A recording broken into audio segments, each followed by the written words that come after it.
विजय दिवस 2020 पीएम मोदी ने प्रज्वलित की स्वर्णिम मशाल यात्रा और वीर जवानों को दी श्रद्धांजलि और महाविजय की स्वर्ण गाथा की यहां से शुरुआत हुई। शहीदों को नमन किया गया।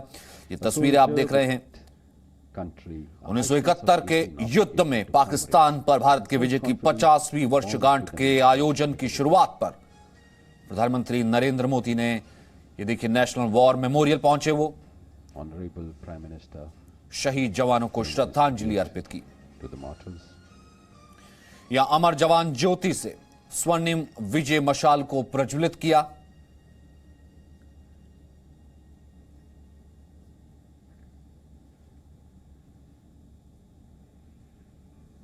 ये देखिए, प्रधानमंत्री ने सलामी ली, फिर उसके बाद श्रद्धांजलि दी। 4 विजय मशालों को प्रज्वलित किया। देश के विभिन्न हिस्सों में इन मशालों को लेकर के ले जाया जाएगा। और ये महाविजय की स्वर्ण गाथा हम इसलिए कह रहे हैं क्योंकि 2021 में हो रहे हैं इसी विजय दिवस को, इसी विजय गाथा को 50 साल पूरे।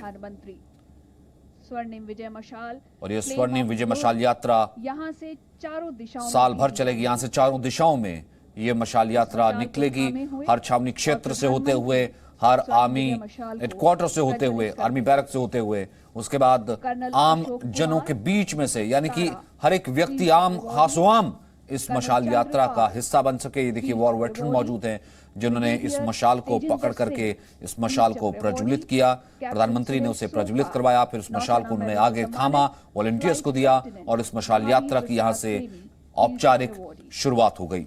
देश के विभिन्न हिस्सों में इस मशाल यात्रा को ले जाया जाएगा।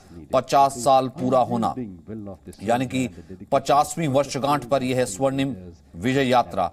आम लोग इसका हिस्सा बने, आम लोगों तक ये इतिहास पहुंचे। मशाल को लेकर जाएंगे। इसका मकसद, इसके पीछे यही है कि विजय दिवस को एक आम जन जन तक पहुंचाया जाए कि 1971 में भारत ने किस तरीके से न केवल पाकिस्तान को घुटने टेकने पर मजबूर कर दिया था, बल्कि पाकिस्तान के 2 टुकड़े तक हो गए थे। वो पाकिस्तान जो कि अपने ही लोगों पर तरीके से जुल्म ढाता था, ईस्ट पाकिस्तान को बांग्लादेश के नाम से लिबरेट करवा दिया था। हमारे साथ इस वक्त बेहद खास मेहमान जुड़े हैं। जनरल जीजे सिंह, पूर्व सेना अध्यक्ष, और हमारे साथ कर्नल टीपी त्यागी भी मौजूद हैं। जनरल जीजे सिंह, जय हिंद। विजय दिवस की बहुत बहुत मुबारकबाद सर। और मैं अगर इन शब्दों में शुरुआत करूं तो सर, ये अतिशयोक्ति नहीं होगी। हमने तमाम वॉर हिस्ट्रीज देखी हैं, वॉर चैप्टर्स पढ़े हैं, पूरे दुनिया के वर्ल्ड वॉर की किताबें पढ़ी हैं, लेकिन आज बिलीव नहीं होता कि एक ऐसी वॉर भी लड़ी गई थी जिसमें 93,000 सैनिक सरेंडर कर देते हैं। यह भारतीय सेना का साहस था, अदम्य शौर्य था।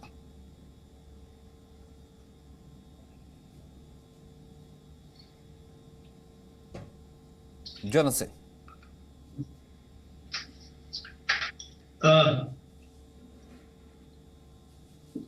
सचिन अरोड़ा जी, यस सर। मुझे सबसे पहले आपके चैनल से पूरे हिंदुस्तानी फौजों और सशस्त्र दलों के जो भी शहीद हुए थे इस 1971 की महत्वपूर्ण युद्ध में, उनको श्रद्धांजलि पेश करता हूं और उनको सलाम करता हूं। और दूसरी बात कि हमारी फौजों ने और सशस्त्र दलों ने मिलकर जो ये ऐतिहासिक जीत प्राप्त की है, उसके लिए उनकी जितनी भी हम प्रशंसा करें वो कम रहेगी। ये दुनिया का एक वर्ल्ड वॉर 2 के बाद बहुत ऐतिहासिक युद्ध रहा है। और इसमें जैसे आप बता चुके हैं कि 93,000 पाकिस्तानी फौजी कैदी हमारे पास, उन्होंने हथियार अपने छोड़ दिए और सरेंडर किया। तो ये भी एक बहुत बड़ा लैंडमार्क है और इसे पाकिस्तान कभी भूल नहीं सकता। और हिंदुस्तान हमेशा याद रखेगा कि हमारी फौजों ने किस बखूबा तरीके से, किस शानदार तरीके से, काबिल तारीफ तरीके से ये विजय प्राप्त की। सर, कितना इंपॉर्टेंट होता है जब इतना एक्सीलेंट, स्वर्णिम और गर्व करने वाला चैप्टर हमारी सेना में हो, हमारे देश में हो, और वो भी 71, जब हमारा देश अपने संसाधनों से, जब इतने संसाधन भी नहीं थे, उस चैप्टर को अपनी एक आने वाली जनरेशन को आगे देना इस यात्रा के माध्यम से, भले वो मशाल यात्रा हो, 1 साल पूरा हो, 50 साल पूरा हो रहे, हम एक तरह से इस लेगेसी को आगे दे रहे हैं, ताकि एक एक जन को पता होना चाहिए कि हमारी सेना का इतिहास क्या रहा है। ये मैं समझता हूं कि आपके चैनल की ये एक बहुत खूबी है कि आप देश के हित में, देश के आगे बढ़ने के लिए जो हमारे नौजवान हैं उनको भी प्रेरणा देने के लिए आप जो प्रोग्राम करते हैं वो बहुत ही काबिल तारीफ है, और उसके लिए आपको मैं धन्यवाद करता हूं। Thank you. इन प्रोग्राम्स के साथ हमारे नौजवानों को बहुत प्रेरणा मिलती है, हिम्मत मिलती है, मोटिवेशन मिलती है, और देश के लिए वो जी जान देने के लिए भी तैयार हो जाते हैं। और इसलिए मैं समझता हूं कि ये जो युद्ध हुआ था इसमें हमारे देश का नेतृत्व प्रधानमंत्री श्रीमती इंदिरा गांधी थी, और हमारे तीनों सेनाओं के अध्यक्ष थे field marshal Manekshaw, air chief marshal Lal और एडमिरल नंदा।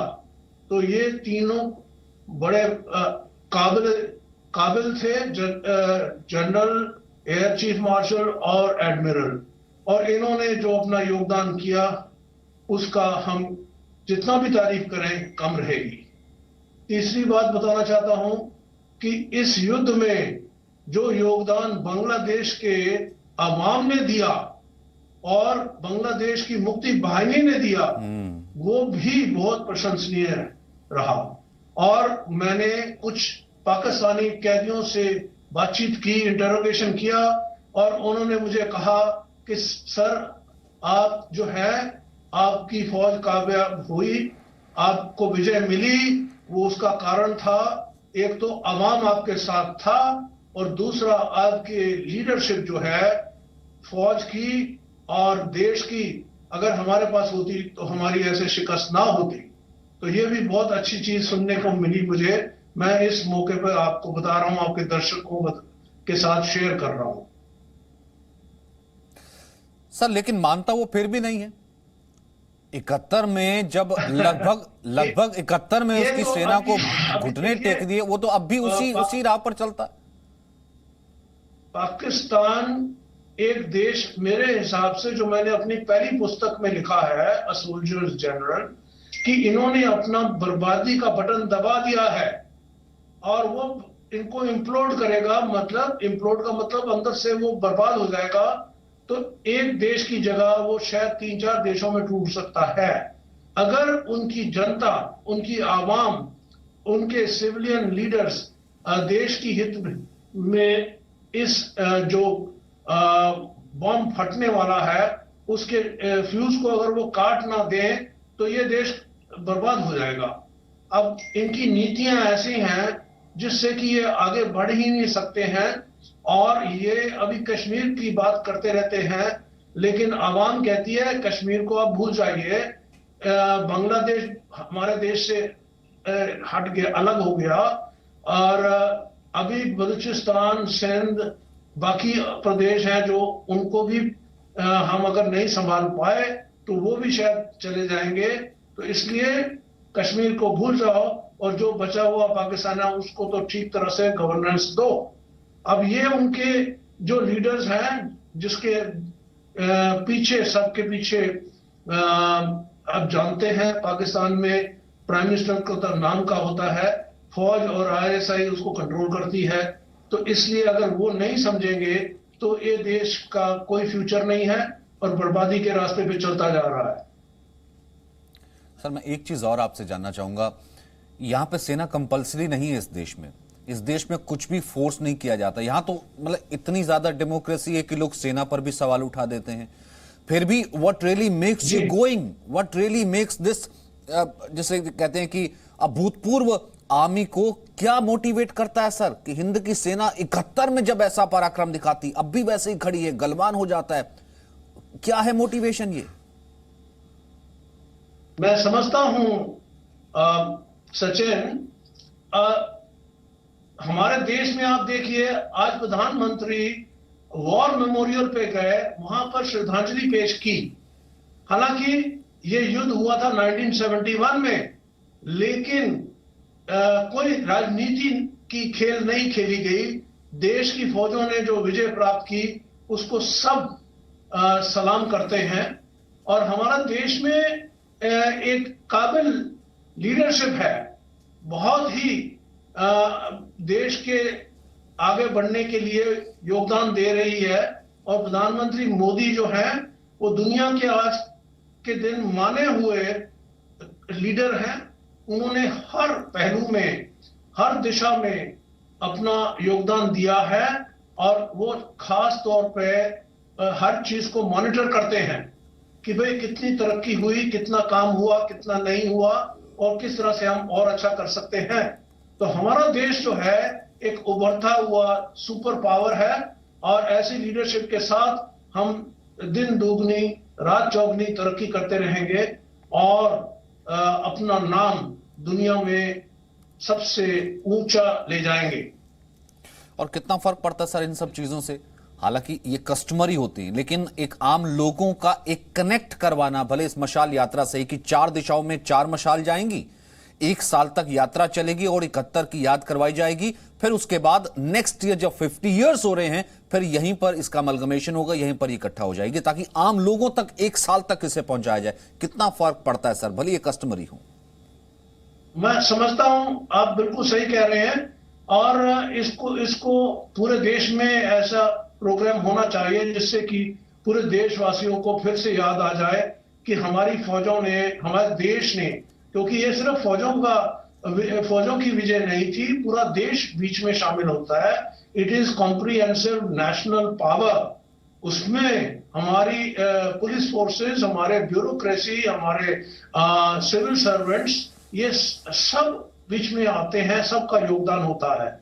और हमें याद है जिन्होंने 71 की लड़ाई में देखा था वातावरण, किस तरह से पूरे देश में जोश आया था। और वही तरीके से हम एकजुट होकर काम करें तो बेहतर रहेगा। अभी हाल ही में जो हादसे हो रहे हैं और ये धरना हो रहा है, इनको मिसगाइड किया गया है किसी ने, और उसमें मुझे कोई शक नहीं कौन लोग हैं, वो हमारे गवर्नमेंट को भी पता है। लेकिन उससे देश को नुकसान होता है, ये हर आदमी को सोचना चाहिए। और जब हमारे प्रधानमंत्री और हमारे बाकी जिम्मेवार लोग हैं वो सब समझाने की कोशिश कर रहे हैं, उसमें राजनीति की खेल ना खेली जाए तो बहुत अच्छी है। तो इसलिए मैं समझता हूं कि वो भी समझ जाएंगे कि ये जो एक कदम उठाया है। मैं फ्रांस में हूं अभी, वहां से आपके साथ बात कर रहा हूं। क्या बात है? यहाँ पे जितने फार्मर हैं वो किसी जगह पे भी अपना उपज बेच सकते हैं, किसी समय भी बेच सकते हैं और उनको आजादी है।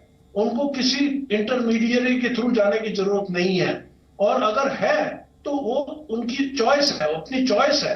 तो इसलिए दुनिया भर में और हिंदुस्तान में भी, नॉर्थ ईस्ट में, अरुणाचल में, सिक्किम में, मेघालय में, नागालैंड में, वहां कोई मंडियां नहीं है, वहां पे कोई दलाल नहीं है, वहां पे कोई मिडिलमैन नहीं है।